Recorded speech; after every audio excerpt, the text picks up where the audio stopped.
अमेरिकेचे राष्ट्राध्यक्ष Donald Trump यांचा आततायीपणा आता दिवसागणिक वाढत चाललेला आहे। त्यांनी 8 युरोपियन देशांवर 10% टॅरिफ लावलेलं आहे आणि याचं कारण ऐकाल तर तुम्ही सुद्धा थक्क व्हाल। ग्रीनलँड नावाचं बेट घेण्याच्या अमेरिकेच्या मनसुब्याला या देशांनी विरोध केला।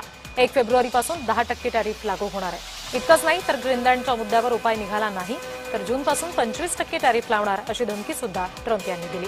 ग्रीनलँड नावाच्या बेटावर अनेक शतकांपासून डेन्मार्कचं नियंत्रण आहे, पण राष्ट्रीय सुरक्षेच्या कारणास्तव ते बेट अमेरिकेला द्या, आम्ही ते विकत घेतो अशी भूमिका ट्रम्प यांनी घेतली।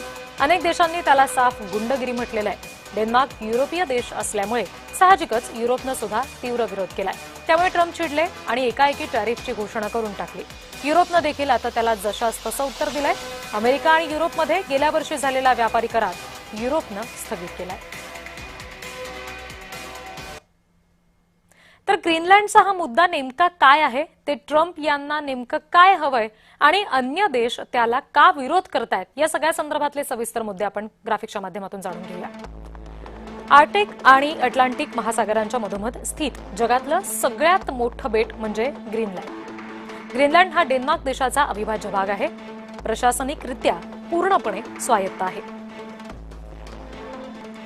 एकूण भूभाग 21,66,000 चौरस किलोमीटरचा आहे आणि तिथली लोकसंख्या 57,000 इतकी आहे। इसवी सन 986 पासून नॉर्वे आणि डेन्मार्कचे काही लोक ग्रीनलँडमध्ये वसले, तिथे राहिले।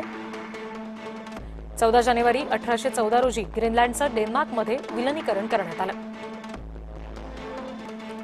दुसऱ्या महायुद्धामध्ये 9 एप्रिल 1940 रोजी जर्मनीचा डेन्मार्कवर कब्जा झाला। जर्मनीनं ग्रीनलँडवर कब्जा करू नये म्हणून अमेरिकेनं ग्रीनलँडमध्ये आपलं सैन्य उतरवलं। 1945 पर्यंत अमेरिकेचं ग्रीनलँडवर नियंत्रण होतं आणि 1946 मध्ये ग्रीनलँड विकत घेण्याची अमेरिकेनं डेन्मार्कला ऑफर दिली। अमेरिकेची ऑफर डेन्मार्कनं साफ नाकारली।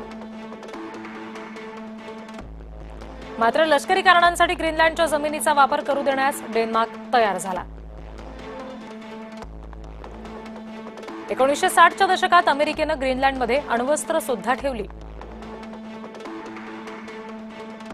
चीन किंवा रशिया ग्रीनलँडवर कब्जा करतील म्हणून आम्हाला कब्जा करू द्या, असा युक्तिवाद आता डोनाल्ड ट्रम्प यांनी केलाय। ग्रीनलँडमध्ये दुर्मिळ धातूचे साठे आहेत आणि खनिज तेलाचे सुद्धा साठे सापडू शकतात। ट्रम्प यांच्या मागणीमागे ऊर्जा क्षेत्राशी निगडीत हे अत्यंत महत्त्वाचं कारण असल्याचं बोललं जात आहे।